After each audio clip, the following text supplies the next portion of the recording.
around 100 games. So you can see it's not very good, but you can see it's sort of understanding slowly. You can see it's kind of understanding what it's supposed to be doing. It's trying to move towards the ball. This is after an hour of training, so about 200 games. So now you can see it's quantitatively better. It's getting the ball back around 30–40% of the time. It's still not perfect, but it's getting measurably better. Now after 2 hours, or 300 games, it's better than any human can play this game. So it never misses the ball, even when the ball comes back at very fast vertical angles. So then we thought, okay, that's pretty good, but let's just leave it training for another 2 hours, see what happens. And then this amazing thing happened. It sort of worked out. The optimal strategy: dig a tunnel to the back, and then send the ball round the back with sort of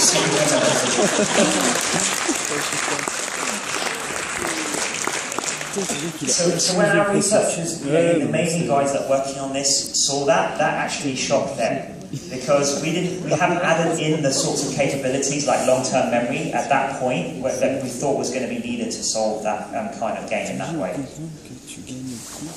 And just to show you its general capability, so I'll just run a sort of 1-minute video here of sort of dozens of other games that it can master. So this is a game called Enduro, racing game. You've got to race as fast as possible. There's another game called River Raid here where you control this fighter plane. So you can see the huge diversity of the type of games that the same algorithm can play, just from the pixels, and being given nothing else. Of course, there's a classic Pong. It's the green bat here, and it wins 21-0 every time against its opponent. There's a game called Sequest that controls a submarine. It has to learn when it has to go back to the surface to get more oxygen.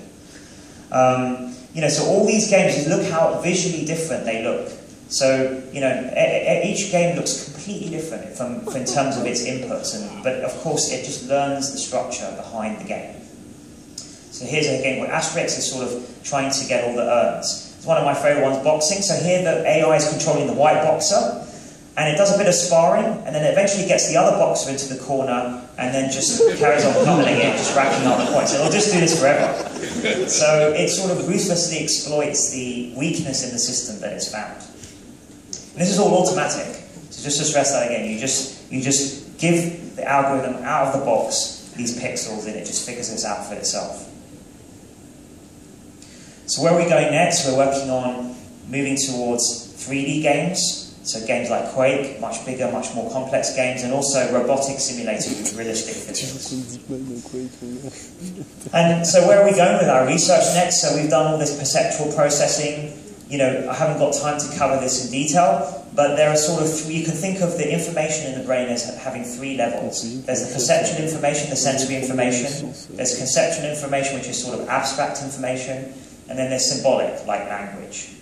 And if you look at the AI side, on the machine learning side, there's a lot of work has been done on the symbolic natural language processing side. That's all this logic network stuff. And we're making amazing progress now on the perceptual processing side, like with deep learning. So computer vision is improving all the time. But what so far is missing is this conceptual layer, learning abstract concepts. So, one of the inspirations we're getting from how to do this is from the brain. And this is where my neuroscience comes in, and what I study for neuroscience, the hippocampus. And it seems like that, so the hippocampus is critical for memory, but it turns out another thing that the hippocampus is important for is for learning new concepts.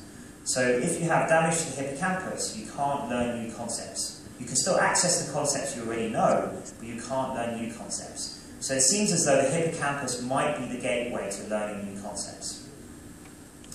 And one other passion of mine other than artificial intelligence is actually the brain itself and trying to understand our own minds. And I believe that trying to build artificial intelligence and trying to distill intelligence into an artificial construct will be one of the best ways of us trying to understand what's special about the human mind. One of my scientific heroes, Richard Feynman, said, what I cannot build, I cannot truly understand, and I really believe that. So Xavier asked me to say just a few words of advice that I can tell you from my journey as you start your own companies and running your own companies. So the first thing I would say is,